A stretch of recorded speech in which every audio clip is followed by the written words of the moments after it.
وعن ابی ہریرہ رضی اللہ عنہ قال قلت یا رسول اللہ بین انا فی بیتی فی مصلایا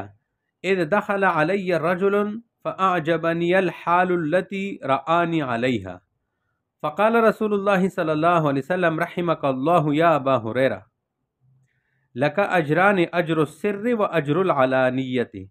رواہ الترمذی وقال هذا حدیث غریب۔ حضرت ابو ہریرہ رضی اللہ تعالیٰ عنہ کہتے ہیں کہ میں نے عرض کیا یا رسول اللہ، میں اپنے گھر میں مصلی پر تھا کہ اس وقت اچانک ایک شخص میرے پاس آیا تو مجھے اس بات سے خوشی ہوئی کہ اس نے مجھے اس نماز پڑھنے کی حالت میں دیکھا۔ رسول کریم صلی اللہ علیہ وسلم نے فرمایا ابو ہریرہ تم پر اللہ کی رحمت نازل ہو، تم دو ثواب کے مستحق ہوئے، ایک تو پوشیدہ کا اور دوسرا ظاہر ہونے کا۔ اچھا،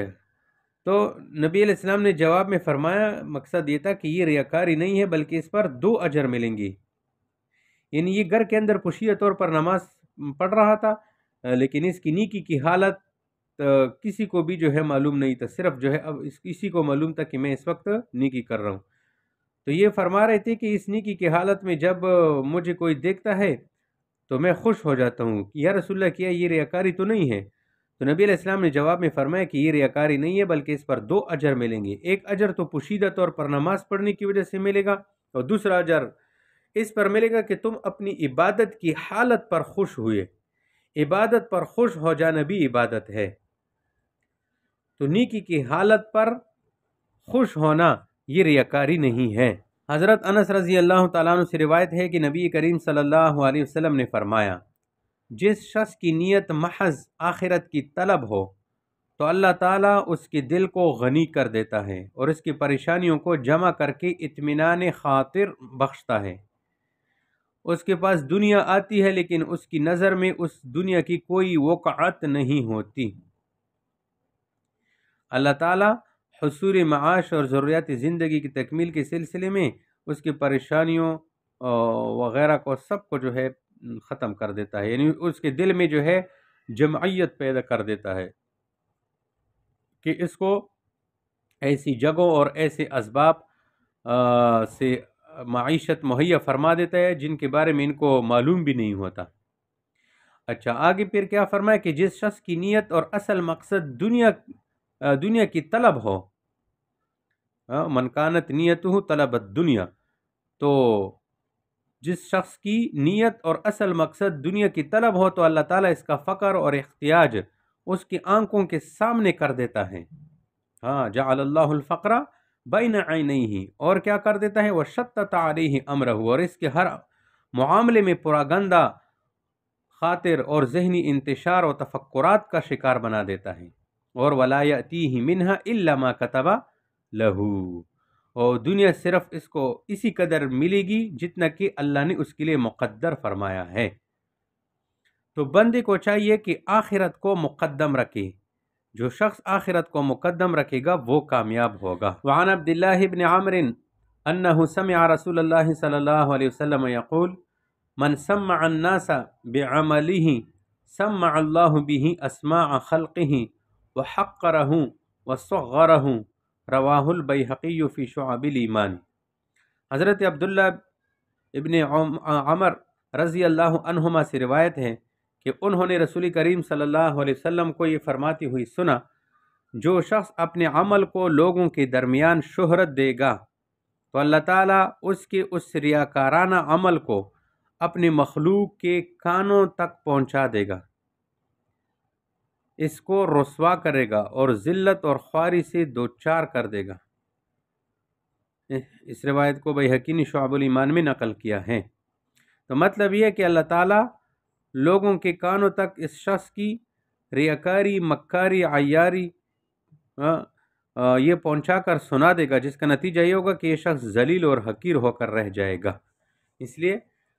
ریاکاری سے اپنے آپ کو بچانا چاہیے، قیامت میں ریاکار جو ہے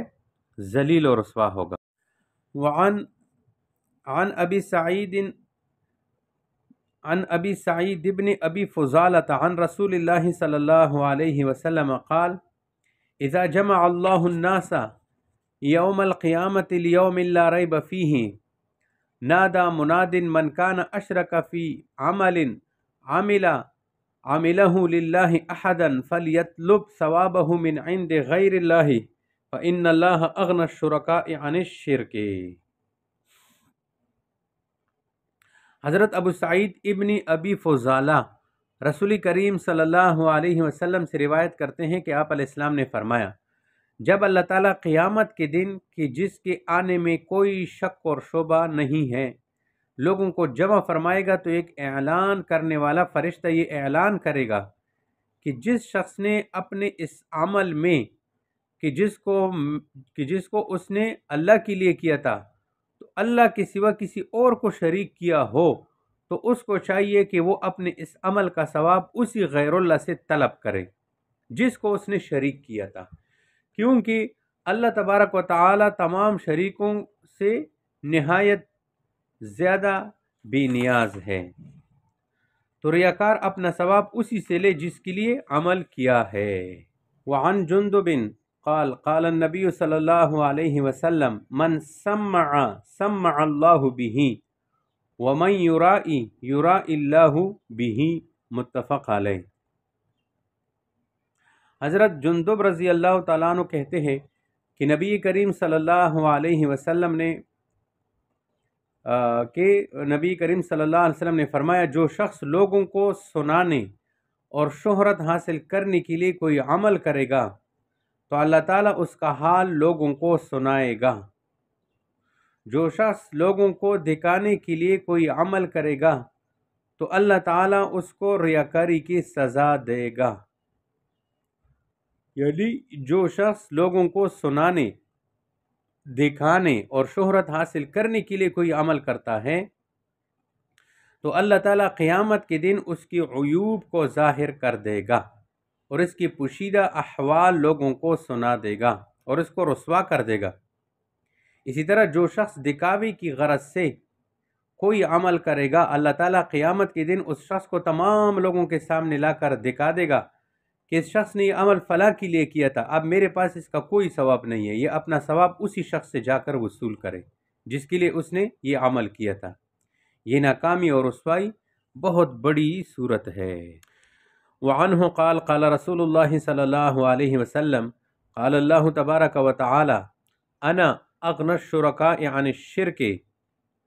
من عمل عملا اشرک فیہ معی غیری ترکتہ وشرکہ وفی روایت فانا منہ بریء ہوا للذی عملہ، رواہ مسلم۔ حضرت ابو ہریرہ رضی اللہ تعالیٰ عنہ کہتے ہیں کہ رسول کریم صلی اللہ علیہ وسلم نے فرمایا، اللہ تبارک و تعالی فرماتا ہے کہ میں شرک کے تمام شرکاء سے نہایت بے نیاز ہوں۔ جو شخص کوئی ایسا عمل کرے کہ جس میں وہ میرے ساتھ کسی دوسری کو بھی شریک کرے تو میں اس شخص کو اس کے شرک کے ساتھ ٹھکرا دیتا ہوں۔ اور ایک روایت میں ترکتہ و شرکہ کی بجائے یہ الفاظ ہے فَأَنَا مِنْهُ بَرِيءٌ هُوَ لِلَّذِي عَمِلَهُ، یعنی میں اس سے اپنی بنیازی اور بیزاری ظاہر کرتا ہوں، وہ شخص یا اس کا وہ عمل اسی کے لیے ہے جس کے لیے اس نے وہ عمل کیا۔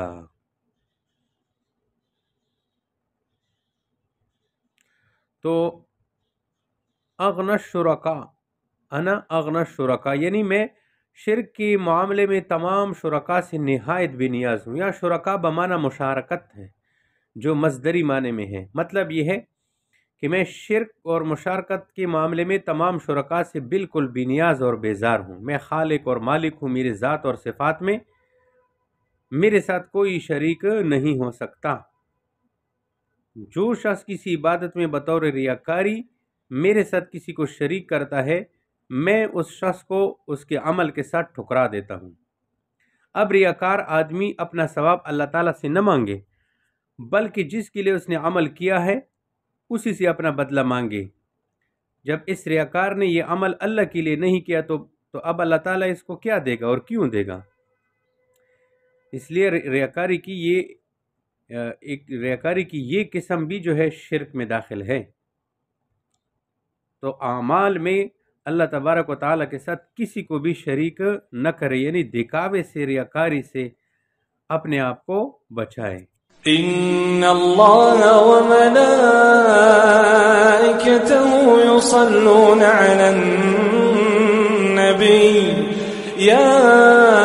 ایھا الذین آمنوا صلوا علیہ وسلموا تسلیما۔